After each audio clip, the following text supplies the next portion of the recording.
Pessoal, tudo bom?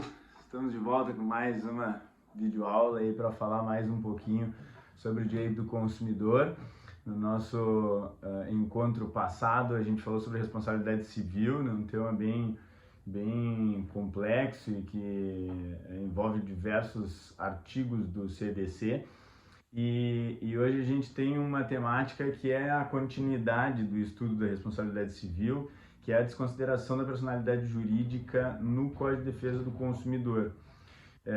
Isso porque, para tornar efetiva a indenização, né, para transformar aquele direito decorrente da aplicação dos dispositivos que permitem ao consumidor buscar a sua prestação indenizatória ou o seu direito potestativo no caso de vício, muitas vezes não é concretizado em razão da dificuldade que o consumidor encontra para executar esse direito, né? Então, há o reconhecimento, há muitas vezes uma sentença que reconhece que o consumidor foi vítima de um acidente, portanto tem direito a uma indenização, ou que ele foi prejudicado em razão do vício do produto ou do serviço e por isso tem direito de receber o dinheiro de volta, ou qualquer daquelas alternativas que a gente viu,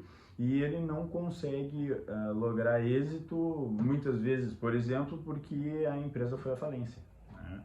Isso é comum, porque justamente as empresas que estão com dificuldades financeiras são aquelas que vão deixar de investir em segurança ou mesmo na qualidade dos produtos e acabam então vendendo produtos que não atingem os fins a que se destinam ou mesmo capazes aí de causar danos a direitos básicos do consumidor. Então, essa doutrina que surgiu na common law como disregard doctrine, né? E nasceu da ideia de que, embora a pessoa jurídica seja essencial, né, ao mercado, afinal, a autonomia patrimonial, em razão dessa personificação, é indispensável para que se estimule o empreendedorismo, né, para que as pessoas de fato se sintam seguras para se lançar no mercado e oferecer produtos e serviços, né? Se eu tiver que colocar o meu próprio patrimônio, né, o meu carro, a minha casa, da minha família em risco, isso provocaria uma dificuldade muito grande de que alguém de fato se lançasse no mercado. Então, essa possibilidade de criar uma outra pessoa que vai responder pelas dívidas da empresa é necessária. Só que, em razão dessa abstração, né, da criação de uma outra pessoa que não se confunde com a pessoa física dos sócios, isso se presta a abusos. Então, o caso Solomon versus Solomon, né, que é o caso famoso que deu ensejo a primeira sentença, a primeira decisão que reconheceu a possibilidade de desconsiderar o CNPJ, né, ou seja, a autonomia patrimonial daquela empresa, e buscar esses valores no CPF dos sócios, se deu em razão de uma fraude evidente, né? Era um casal que criou uma pessoa jurídica para colocar as suas despesas, então conta de luz, de gás, etc. E como o patrimônio que serviu de capital inicial para a criação dessa empresa era de um valor baixo, depois as empresas credoras não conseguiam mais cobrar desse CNPJ porque estava falido, e as pessoas físicas que usufruíram desses produtos e serviços comprados e não pagos não tinham qualquer responsabilidade quanto a isso. Então, o judiciário acabou entendendo que se deveria, só naquele caso, naquele episódio, né, porque a aplicação da teoria da desconsideração da personalidade jurídica não extingue a pessoa jurídica, né, não se remete essa sentença à junta comercial para dar baixa, não é nada disso, é só para aquele caso, para aquele processo, né? Então, o juiz naquela situação faz de conta que as dívidas não eram da empresa, do CNPJ, e sim das pessoas físicas, né? Então, desconsidera para aquela dívida específica. E No Código Civil há uma previsão nesse sentido, né? Então, mesmo em relações paritárias, isso é possível, envolvendo duas empresas ou duas pessoas físicas, onde não há uma relação de consumo, o artigo 50 do Código Civil que vai abordar essa previsão. Só que lá há um grande número de requisitos, né? Porque o artigo 50, ele traz aquela que é a chamada teoria menor da desconsideração e que justamente uma teoria que traz requisitos que reduzem a possibilidade da aplicação da desconsideração, fazendo com que ela se torne bastante rara e restrita a pouquíssimos casos, né?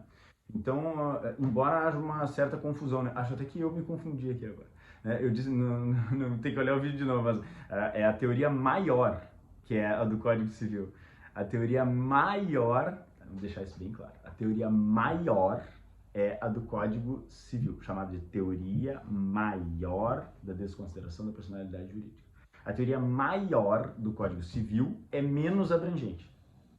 É isso que confunde, né?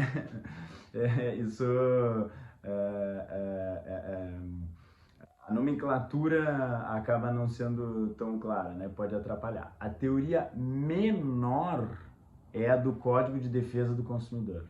Teoria menor da desconsideração da personalidade jurídica. A teoria menor, que é a do CDC, é mais abrangente.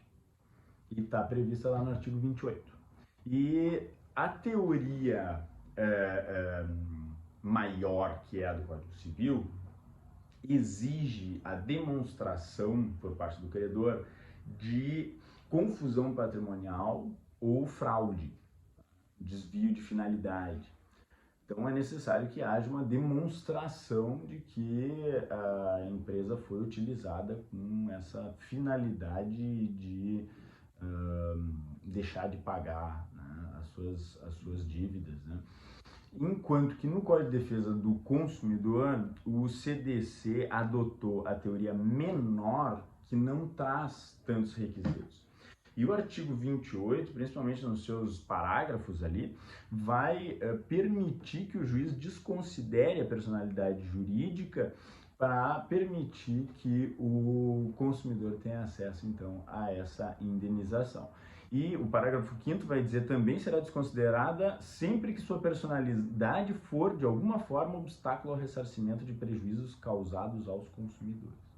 Então, ela é uma teoria muito abrangente, né? Essa teoria menor, que é a do CDC, é uma teoria bastante abrangente. Alguns vão criticar essa teoria dizendo que quando a relação é de consumo, em muitas situações eu posso simplesmente ir no patrimônio dos sócios. Entretanto, há um motivo para isso. O que acontecia? Quando só havia a previsão da possibilidade de desconsideração da personalidade em caso de demonstração de fraude ou confusão patrimonial e sem fazer diferença entre aquelas que são relações de consumo e aquelas que não são, quando uma empresa estava com dificuldades e tinha menos patrimônio do que passivo, né? Ou seja, tem uma dívida de 100 mil e faz um levantamento e percebe que só tem 50 mil. Não vai conseguir pagar todas as suas dívidas. O que se fazia? Se pegava esses 50 mil e se pagavam aqueles credores com quem eu quero manter um bom relacionamento, como os meus fornecedores, por exemplo. E assim eu posso depois fechar essa empresa, abrir uma outra empresa e voltar a ter contato com esses fornecedores, dizer para eles, olha, sabe, mesmo quando eu estava quebrando, eu te paguei. E quem é que ficava sem a quitação, né, dos seus créditos? Aqueles mais frágeis, né, que era justamente o consumidor. Então o consumidor ia na loja, comprava um computador, já paga à vista, tu recebe semana que vem, a gente encomenda e traz para ti. Aí ele pagava 5 mil reais e na semana seguinte ia lá com um papelzinho e dizia, olha, eu já paguei à vista 5 mil reais pelo meu notebook, eu vim aqui buscar. E aí quando ele chega lá tem um cartaz dizendo falimos. E ele tem que habilitar o crédito dele no processo de falência, né, lá na massa falida. Então era óbvio que o consumidor é que perdia esses 5 mil reais, porque a empresa que estava em vias de falência muitas vezes vendia produtos que ela não conseguia produzir, pegava esse dinheiro e pagava as dívidas que tinha com seus fornecedores. Depois da previsão do 28, que disse a empresa que tiver em vias de falência e não pagar todos os seus consumidores, vai ter o seu CNPJ afastado para que esses consumidores tenham garantidos o seu dinheiro de volta, como nesse caso do cara que comprou esse computador por 5 mil reais, vai receber de volta os 5 mil reais dele, nem que ele tenha que ir diretamente no patrimônio desses sócios. Então, aqui há uma possibilidade maior de buscar esses recursos junto ao patrimônio que não é parte do patrimônio da empresa, né? De certa forma, não dissolve a sociedade, né? Mas afasta, para aquele caso concreto, a sua autonomia. Tá certo? Muito bem, gente. Então,